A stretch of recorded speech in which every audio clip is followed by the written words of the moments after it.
I believe that someone can sell their soul.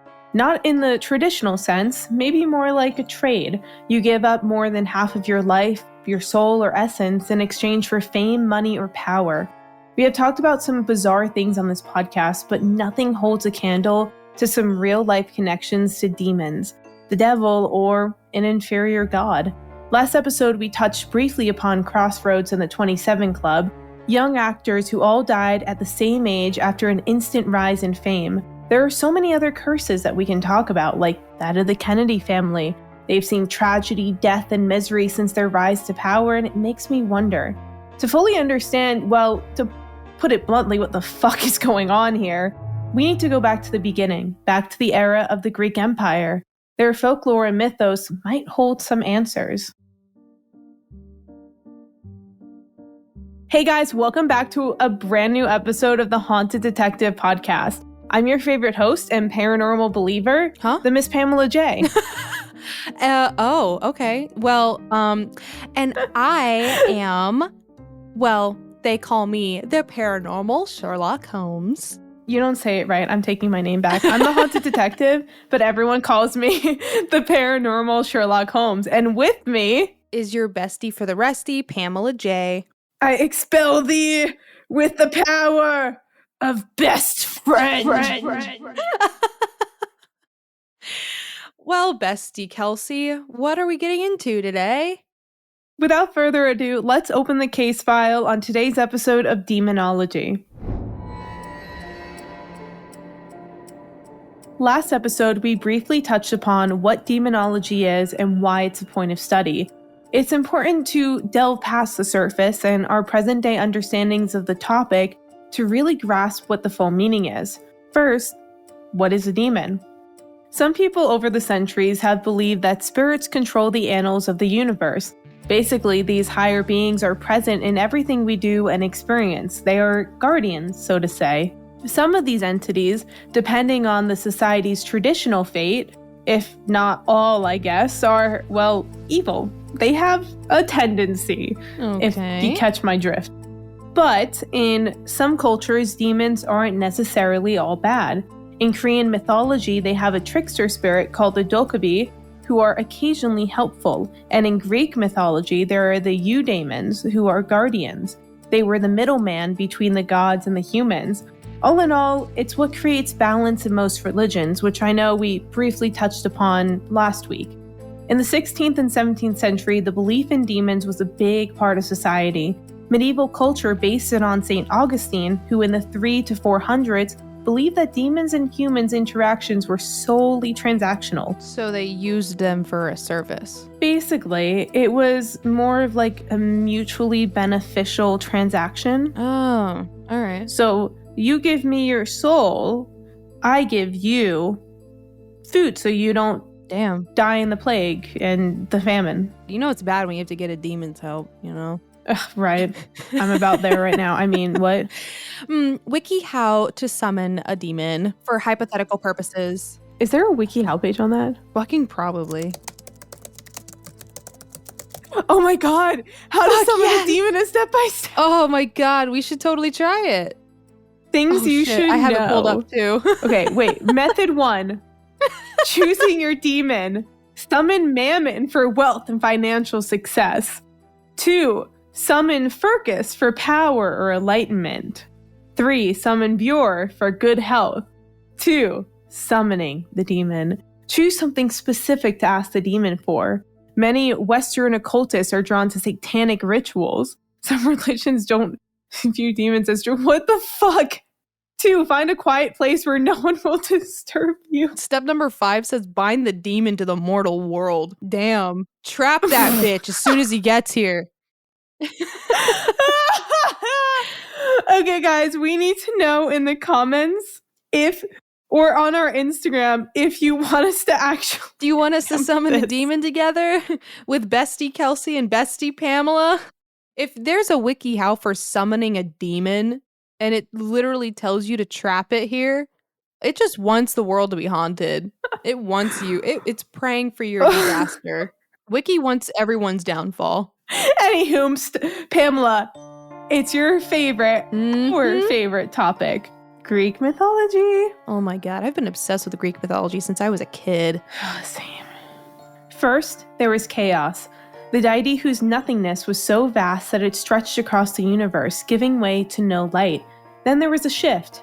Out of the darkness came 3 divine beings, Gaia, Tartarus, and Eros. Earth, the underworld, and love. The blanket of darkness gave way to creation. The 4 of them birthed the world as we know it, taking careful consideration to shape and mold everything to their desires. Soon, chaos would give birth to Erebus, darkness, and Nyx, night. In the most unconventional of times, Erebus and Nyx had 2 children, Aether, the very air and essence the gods breathed that filled basically everything, and Hemera, day. But Nyx, as feared as she was, also had other children. Fate, doom, death, sleep, dreams, old age, pain, revenge, strife, deceit, sex and pleasure, and blame. Oh, is that all? And the daughters of the evening, Hesperides. Oh, that's a cool name. Do you want their Greek names? Obviously. Moros, Care, Thanatos, Hypno, Oniroi, Garrus, Oisis, Nemesis, Eris, Apate, Philades, Momos, and as I said, Hesperides. Gaia, who birthed Uranus, the sky, also married him. Their children were the Cyclops, Hecatoncheires, which I apologize if that's butchered, and the 12 Titans. But Uranus did not care for his children. In fact, he hated them. He banished them to hidden places in the earth, also known as Gaia's womb. Gaia, understandably, was not pleased with this, and she made a grand weapon shaped like a sickle called a harp to help her children fight back, but only one was brave enough, the youngest Titan, Cronus. He trapped Uranus, castrated him with the sickle, and threw his private parts into the sea. Here's the fun part. Oh my god. When his genitals fell into the ocean, the sea foam rose and created Aphrodite, the goddess of sexual desire and beauty. Oh, okay. What a way to be born. Yeah, that's one hell of a way. No one knows where he went or what happened to him. Did he die or did he surrender? It's unclear. Cronus was now the ruler, and he trapped his aforementioned siblings, but one remained. Yep, more incest. He married his sister Rhea, who was also a Titan, and his sister. It wouldn't be Greek mythology without incest. True. Together they had 5 children, but along comes a prophecy that Cronus would lose his rule to one of his sons. Because of this, and his greed, he treated his children terribly. He actually, swallowed his kids to imprison them. Oh, that's great. Lovely. Rhea. Thanks, Dad. Rhea, now horrified by how he treated their children, planned to destroy him. Like mother, like daughter. When their 6th child came, Rhea hid him away on an island with nymphs. When it came time for Cronus to swallow his newborn son, he was unaware that Rhea had swaddled a rock instead. The child, hidden with the nymphs Adrastea, Ida, and Almathea, was Zeus. He grew into a young man and plotted with the Titan of wisdom, Metis, on how to destroy his father. He gave him a potion disguised as his favorite wine, one that was meant to make him vomit for eternity. I don't know about you, but that's a little extra. Jesus Christ, make me vomit for all of eternity? Yep. I hate puking. Zeus was able to disguise himself as a servant of Cronus and gave him the wine. Up came his 5 siblings, Hestia, Demeter, Hera, Hades, and Poseidon. They then knew that Zeus was their leader. He had rescued them. Together, the 6 young gods waged a war against Cronus and the other Titans. Atlas would command the Titans' armies, and they saw much success under his reign. Eventually, the younger gods bested their elders and took control of everything. The Titans were banished to Tartarus, save Atlas, who had led their armies. He was forced to hold the universe on his shoulders for all of eternity. I like that they just create the worst fucking sentences. They create the worst punishments. Yeah, fuck. It's just sentences, and they just add all of eternity, like on the end of it. They're like, you will vomit for all of eternity. You will push a rock up this hill for all of eternity. It's like, damn, dude. Through all of this cluster fucking around, because there's no other way to say it, there were other divine beings created. They were lesser deities, and like other examples we discussed, they weren't necessarily evil. They were just beings that were less powerful than the gods, but more so than mortals. The philosopher Homer actually described demon as the activity of a god, aka a supernatural presence, action, or intervention. It was also referred to as the force that decides a person's fate. But with that being said, there were still monsters comparative to our modern-day demons, legendary creatures who even challenged the might of the gods. As we know, history and fable doesn't just borrow from one instance or story. Everything is a multifaceted book of knowledge that has derived from a million other things. In this case, we have evil creatures and lesser gods, the latter known as demons. Now we got demons. In every sense of the word, we have demons, but we also have daemons, Daemons, which is the derivative for the word demon. First, let's briefly discuss the father of monsters, Typhon. Typhon was born to Gaia and supposedly Tartarus after Zeus and his siblings defeated the Titans. Apollodorus, a mythographer in the 1st and 2nd century AD, also says that he was born out of the anger of his mother, who mourned her children, the giants, and their defeat by the gods. Out of her anger and rage grew a horrendously ugly and evil child. He was ginormous with huge wings. In fact, he was so big that the top of his head touched the stars. Jeez. The upper half of his body was human, with fire coming from his eyes, while the bottom resembled that of many snakes, the tails of snakes. So he had snake legs. Yeah. Ew. Was he standing on them, or is he just slithering around? I'm a silly little snake. I'm a snake. I'm a silly little snake. He is described as having a serpentine-like nature. Well, when you're made of snake tails, I think that you might have that vibe about you. I think it was his demeanor, the way he spoke, the actions he took, because other accounts and writings of him say that out of his mouth came poison and bristles. He spoke with many voices and sounds that were terrifying to all who heard him. He married Echidna, a half-woman, half-snake monster, who gave him monstrous children, including the mighty Hydra that Hercules defeated.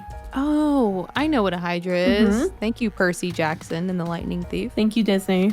Thank you, Disney. I will go the distance. One of those children would come to be known as Cerberus, the guardian of the underworld, a dog with many heads who had a nasty bite stopping anyone from entering or exiting hell. This is where we start to see some parallels between modern-day demonology and the creation of daemons. Cerberus, in all manners of speaking, was a hellhound. Hellhounds don't just appear in Greek mythology, although Cerberus may be one of the earliest examples of the demon dog who guards hell and demons. But it's interesting that all cultures seem to have a story about one.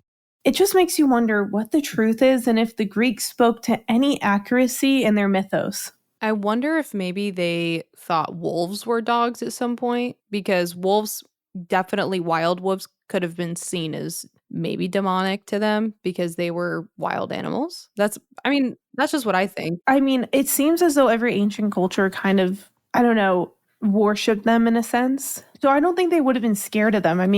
I know the Romans are a completely different opposing empire, but just look at Romulus and Remus, That's true. I wonder if maybe there was almost like attack dogs being used at that time. So maybe they thought evil people had attack dogs? I really don't know. That's the only way I could think of, a hellhound would be just an evil dog, right? So this next story is going to be interesting to you because there's not much room for speculation here. You'll find speculation, but to me, personally, there's not much room for it. Okay. Speaking of speculation, there is a lot surrounding a series of tabloid articles published based on the accounts of military men during World War I. Some may call it fiction. Others will say it could stand as proof for the existence of hellhounds, real or man-made in a lab, and we'll get to that. Don't ask. Oh, okay. These writings struck fear in the hearts of many men and women, and so here's how it goes. So, there was a metaphorical space called no man's land. The term itself comes from the Middle English word no main zoland, which I'm pretty sure I pronounced that correctly. which is defined as a piece of ground outside the north wall of London formerly used as a place of execution. In the case of the First World War, it was actually the land between trenches. It was a dangerous open space where one could step on landmines, get destroyed by machine guns, or run into barbed wire. Basically, it was not a place you wanted to be. In 1920, Lieutenant Colonel Beeman, who was in the British Army, wrote a memoir of his time fighting in the war. It begins in 1918, northern France, where the most brutal battles were fought. He claims that German prisoners would just vanish into the ground. One second they were standing there, the next the earth had just swallowed them whole. He was going to send a search party into the abandoned trenches to find the missing men, but was warned against it because, quote, deserters lived among the maze like battlefield. They were also known as wild men who, quote, lived underground like ghouls among the moldering dead and who came out at night to plunder and to kill. But that wasn't the only thing to be feared out there. There were reports of wild and demonically evil dogs. It's almost described as though these wild men rose from the depths of hell with the chorus of ghostly dog howls and snarls to reclaim prisoners and soldiers, thus sentencing them to death. Well, I mean, that would be a really good reason to not go out. Like, that would be a great story if you didn't want people to go out at that time. Like, rather it being true, it's more of just like, here's a story, don't go outside. Like, here's some fear to put in you so you don't disobey what I just said. Pamela's logic is, have you tried not doing that? Have you just tried, like, not? Thank you so much. But the thing is that they witnessed things, too. It wasn't just hearsay. It was him having weird experiences in no man's land. So he's actually seen these, like, demonic men and dogs? He's heard them, and he's heard the dogs, and he's also seen prisoners that they had. Dozens of them just poof, vanish. Okay. So there's nothing left of these people when they get taken, quote unquote taken, right? Yeah, they're never found. But again, the battlefield, like I said, it's a fucking labyrinth. Yeah, I mean, especially trench warfare, it's insane. But this is only the first example of these wild myths. As I mentioned before, there were articles published that went more into the lore behind these dogs. The Hound of Mons, that's what they called it. On November 14th, 1914, men from the Royal Fusiliers, an infantry sect from the British Army, were patrolling no man's land before they vanished. The men were found days later, or shall I say, what was left of them. They had been dragged and torn at, claw and teeth marks ripping and tearing at their flesh. Like, when I say dragged, I mean miles. Oh, ow. Jeez Louise. Not by a car or a vehicle. I don't think they drove vehicles into no man's land because of the landmines. They just had to walk there. Yeah. That makes sense. Yeah, I wouldn't. That's ill-advised. I am not an expert on war. Don't take my word for that. No regular dog, wild or not, could have done this. Here's where things get interesting. A few nights later, an ominous howl was heard from no man's land. For years, the Hound of Mons terrorized it, leaving a lasting stain on the battlefield. Many witnesses described it as wraith-like, a giant ghostly gray specter that ran through obstacles and not around it.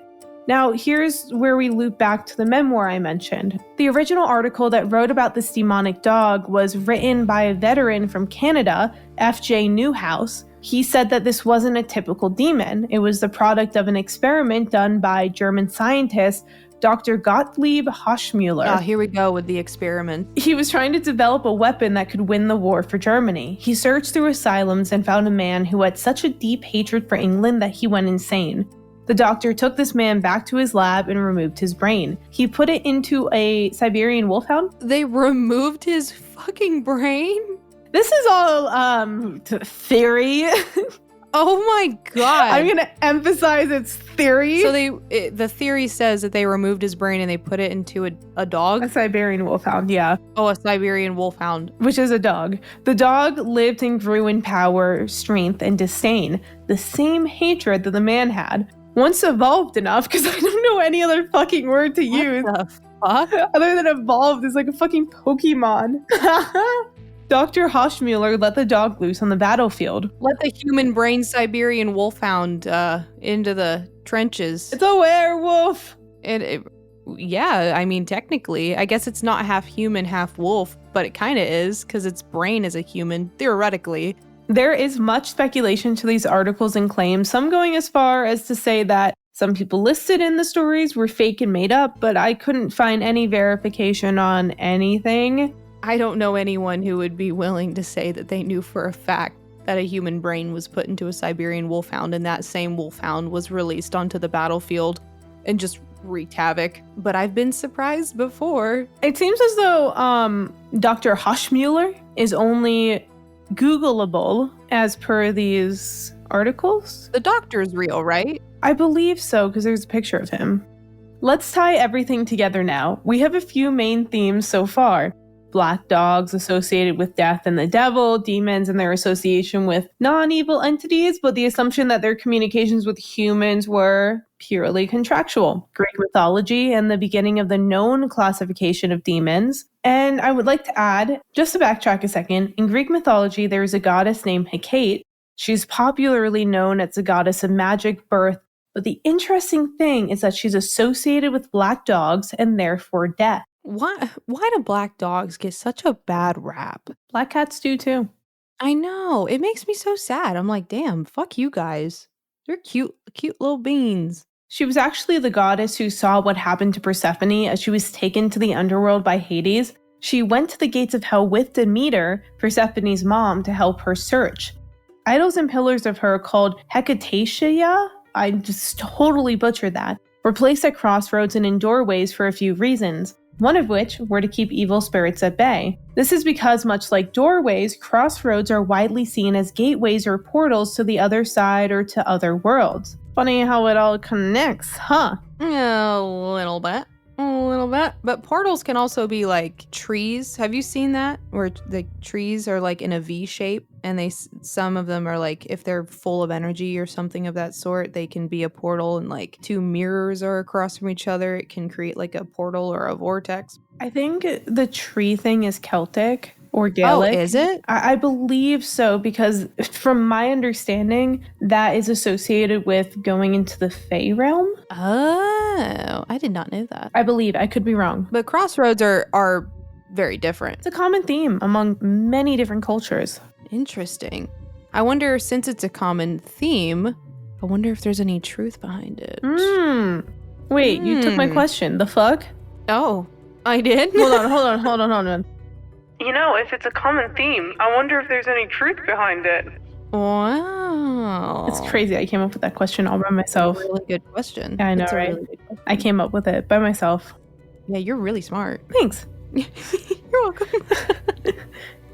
A common trope among those who fear hell's wrath and the touch of a demon is that of an exorcist, or shall I say exorcisms. Throughout history, we can see this trend repeating consistently and rather commonly in some cultures, especially in Italy. For those of you who are curious, these devil or demon banishments actually happen in real life and have been the cause of much controversy. These practices can be seen as early as Mesopotamian times, with people known as the Asipu.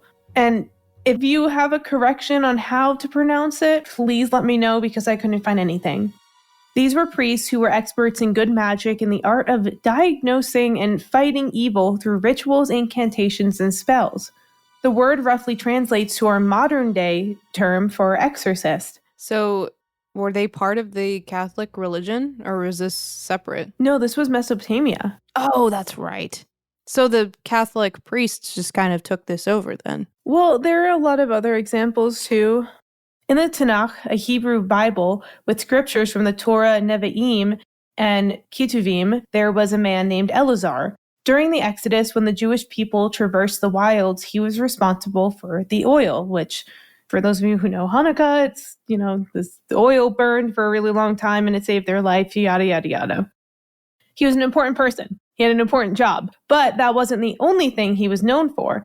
Outside of the religious texts, he was written about by a historian in the 1st century AD to have been an exorcist. Oh.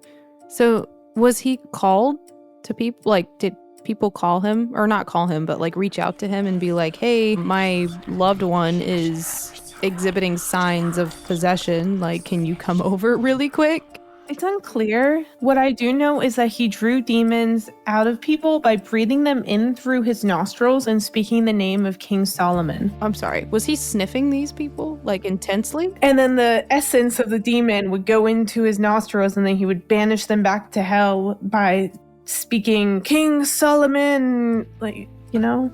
Like, whatever the thing was. Normal days, normal stuff. Okay, yeah, sure. That sounds fun. Okay, so that was the earliest form. I would say the Mesopotamians were. These are just two very good examples, yeah. Okay, gotcha. Initially, the Catholics assumed that people who practiced paganism were possessed and that they required saving. By the 4th century AD, baptisms became a common tool used to exorcise the evil of the devil out of people. But people would have to go through smaller exorcisms every day leading up to it. This belief in banishing evil grew like a plague and took on many shapes and forms. Some believed that just by putting their hands on someone who was possessed while commanding the entity to leave worked. Others, during the Middle Ages, believed that they could exorcise themselves by calling upon a saint for aid in getting closer to God. By the 12th century and the glory of the medieval times, sarcasm. This belief changed dramatically.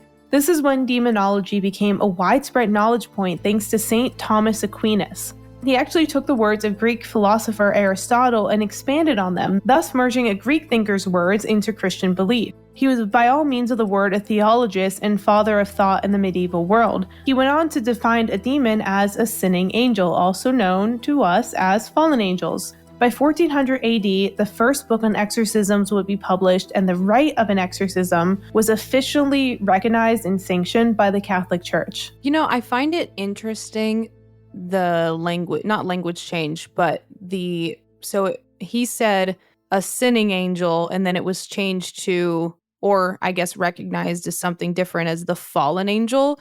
But personally, I think those mean two different things. So when I hear a sinning angel, I hear like a current angel who still is an angel just doing bad things. Mm-hmm. And then fallen angel to me sounds like he or she, whatever, is no longer an angel and is now a demon. Fallen angels, and I only know this because I love fantasy novels so much, and when the whole like Nephilim thing was going around, the half human, half angel. Fallen angels are technically the angels that followed Lucifer and defended him and then were banished to hell with him, and they became our understanding of demons. Okay, gotcha. But you're right, it is a very different thing. I mean, in terms of the way the words present themselves. Right. Just at face value, that's what I took away from it. That one, an angel that sins made it more humanistic almost. Like a person is, like, then you can get into the theology of, like, are we born evil? But that's what it reminded me of. But anyway. As we already know, the obsession with purging evil and demons from one's body did not stop there. The practice in the Bible community grew rampant, especially with the Vatican. Are you surprised? I'm not surprised. Oh my God, the Vatican. In 2018, 250 priests went to Rome to learn how to exorcise and identify demonic possessions.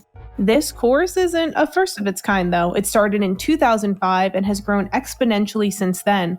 Unsurprisingly, the Vatican even has specific priests that they pay to perform exorcisms.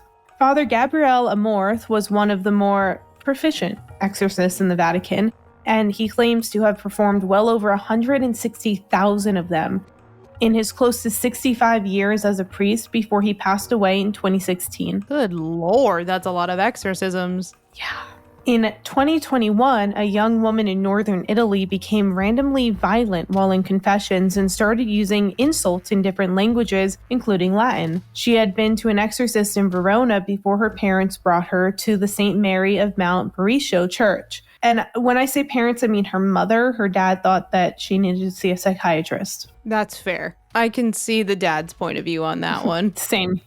Like, no offense, but I can see why he'd be like, maybe we should take her to a psychiatrist. I don't know. The priest, Father Carlo Maria Rosado, said that her body started convulsing before she started screaming in Latin. They then performed a 9-hour exorcism on her, barring the doors of the church and ushering patrons out to the street, where some stayed to pray for her. After all was said and done, she fell asleep and could not be woken up for a while, as in, like, she slept for the night. So not like a coma. Right. I mean. She just took a very nice nap. Yep. The priest believed that this was a common sign of a successful exorcism. Even with all of this proof, the Vatican still adamantly denies a lot of the exorcisms that they fund. But there was one thing that we know. They sure do have a lot of secrets and bizarre hidden practices unbeknownst to the public. They are weird over there. And this is not a knock at Christianity or Catholicism or anyone that worships the Bible. It's just the Vatican is shady. No, this is just a knock at the Vatican. This is a knock at them, a hard knock. The hell are you guys doing? I believe that they have a lot of religious texts and artifacts from different religions like Judaism, from Muslims, hidden away in their basement. That's one thing that I heard, but we'll get into that. Oh, dear God. I'm sure there's a lot hidden in their basement. One of the most bizarre stories has to be that of Pope Formosus, specifically what happened after he died. In 897, the Pope's corpse was taken from his grave after he was laid to rest just a few months prior, and the new Pope, Stephen, had put him on trial. How petty do you have to be to dig up a dead man and put him on trial? How petty do you have to be, Pope Stephen?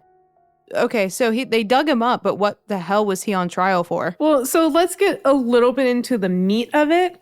So, no pun intended, the body was dug up, dressed in his religious robes, and put on the throne. A deacon was appointed as the spokesman for the dead pope. While he was accused of perjury and many other things that are not specified, he obviously had nothing to say in return. He was dead. That's so awful. Like, I mean, I'm not defending this pope because I don't know what he did or anything, but like, he's dead. Why did you have to dig him up? Everyone knows that he's dead.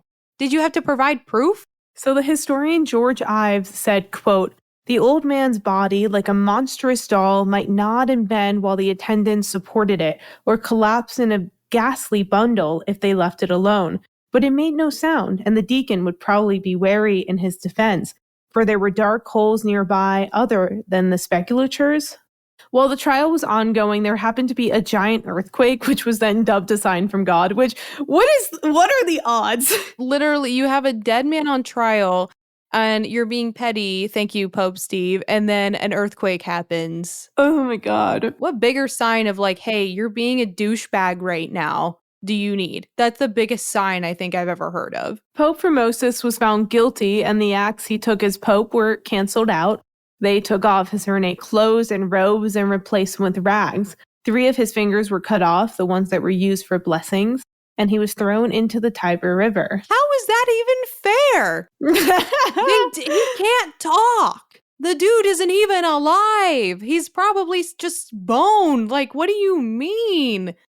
Also, that's not what habeas corpus means, dude. You don't take it literally. Show me the body doesn't mean actually show me the body. It just means evidence. So a nice little side note is that good old Steve was put in prison a few months later and then strangled to death. Oh, no shot. No one saw that coming. Oh my God. You mean petty Pope Steve? Petty Pope Steve. Good God. Yeah, I'm not shocked. He was strangled a couple months later. Oh, petty Pope Steve. Petty Pope Steve. Should we put that on a shirt? No, seriously. PPS, Petty Pope Steve. Seriously, that is the pettiest motherfucker I've ever heard of in my whole life. And then you die because you're an asshole later. You did something else wrong. Like, you dug up this dude. God was like, I fucking warned you, man. I sent you that earthquake. You did not listen. I fucking told your ass to stop it, and you didn't. And now look at you. You're petty. And 2 girls are talking about your ass on a podcast because of how petty you were. I just know that man got reincarnated into an ant or something. Just, you know, the Greek mythology, I bet he was just absolutely punished in the afterlife. They're like, you have to be an ant for all of eternity. And every time you get stepped on, you are just going to be reincarnated as a fucking ant. You petty Pope-ass Steve. Pamela, are you taking this personally? Yeah, I'm pissed. It's so annoying. She's raging. If I was Pope Formosus, I would be just like my ghost would haunt his ass so quick. By the sounds of the case, they didn't have much fucking evidence. Like when you read into it, there's nothing like this is what we considered perjury. Like this was the violation that he committed. Like there was none of that. It was just perjury. Like no fucking explanation. So Wikipedia says having acceded to the papacy illegally and legally presiding over more than one diocese at the same time. I mean, if they were able to prove a dead man committed perjury, then maybe he did something that was in writing, or I don't even know. Like, oh, they're saying that he became pope illegally. Oh. But what it really feels like with good old Steve is that Steve didn't like the laws that he made or the precedents that he sent and was like, well, this man wasn't really the Pope. Also, why did he go after him after he was dead? Why didn't you go after him when he was alive? Probably because he had no actual case. Yeah, the thing is, it feels like he wanted Pope Formosus's rulings to be null and void, like they became, because that's what happens is basically everything that person does as the Pope gets like totally scratched out, and it's not erased from history but erased from all the writings and teachings. He had something against Formosus. I wonder if the reason why he had to wait was because he had to wait until he was Pope in order to prosecute Pope Formosus. So maybe the reason why Pope Formosus was dead on the stand was because he had to wait until Steve was Pope in order to press those charges. But like at the same time, can you not question a Pope while he's still Pope?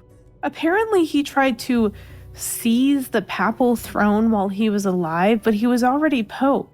Steve's just a coward. There were other accusations made that he had committed perjury and that he had attempted to exercise the office of bishop as a layman.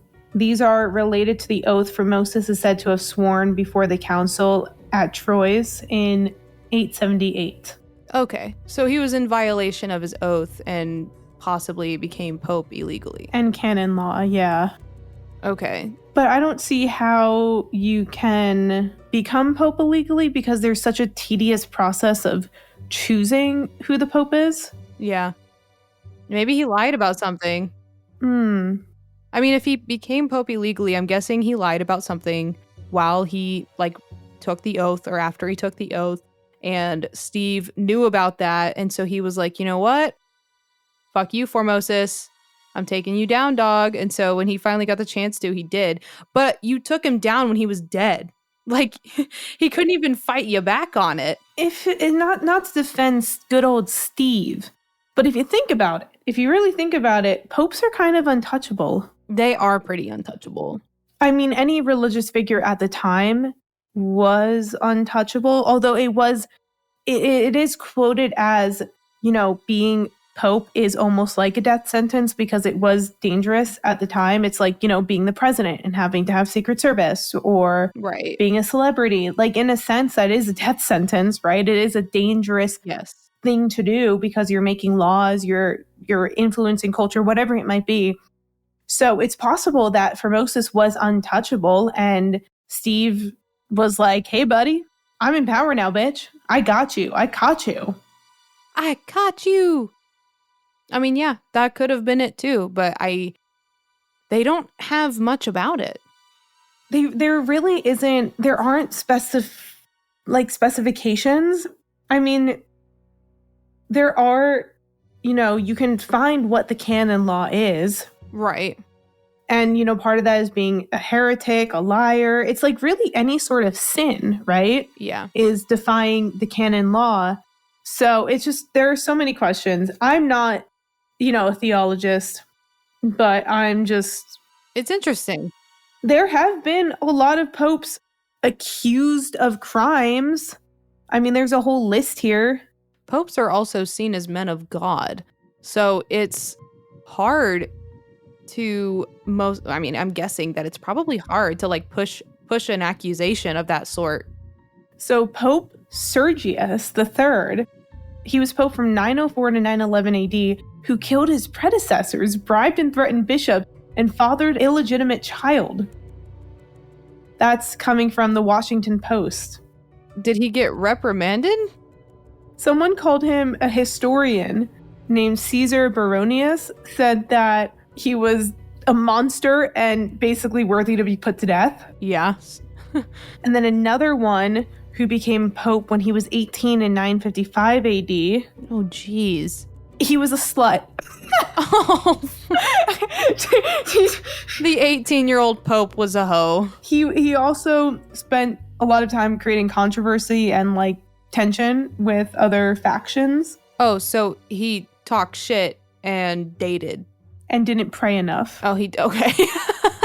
He died in 1964 while he was in bed with a woman that was married. You say 19 or 964? Oh, 964, sorry. So he died in 964 in bed with a married woman? They don't know how he died. It says a stroke, stabbed by the woman's husband, or thrown out of the window.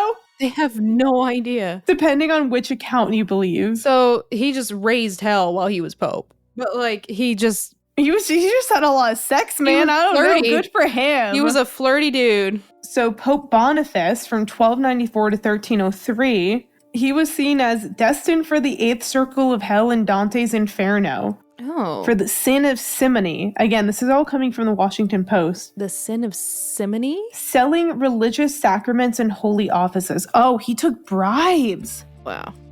Yeah, that makes sense. Wow. Is anyone shocked? I'm not.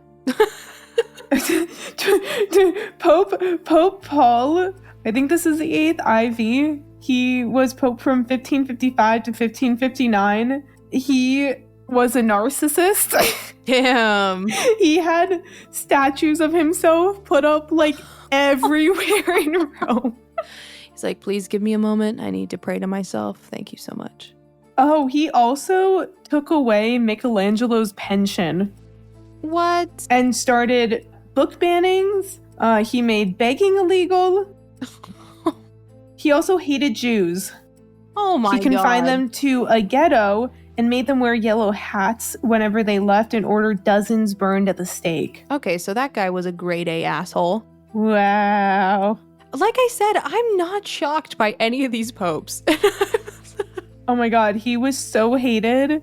Quote from, again, Washington Post, when he died, the celebratory rioters took down many of his statues. Others were mocked with yellow, so they put yellow hats on his statues too. Oh, well, I mean, yeah, he was a jerk. Like, he was super fucking awful. There have been more than a few times where Jewish people have been forced to wear some sort of, other than the Holocaust hat. I just didn't know about this time. That's crazy.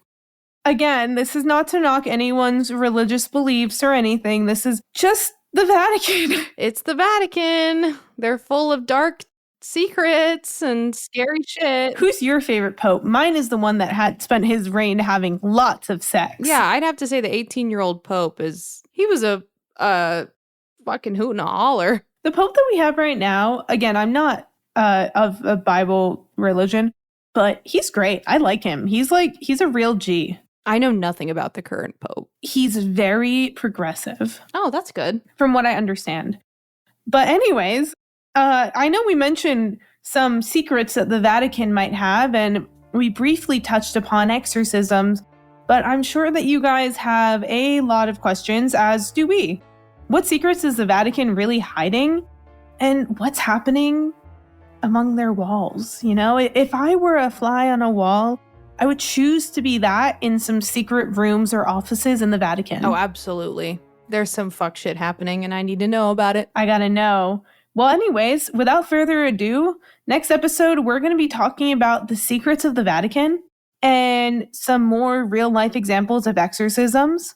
So don't miss out. Stay tuned. Remember, we post every single Monday as soon as the clock strikes midnight. Those glass slippers come right off and you have to run to listen to our show. Don't forget that you can find us on TikTok, haunted_detective, and the Miss Pamela J, and on Instagram, haunted.detective, the Kelsey Child, and Miss Pammy J. Pam, do you want to say the thing about leaving a good rating? Oh, yeah.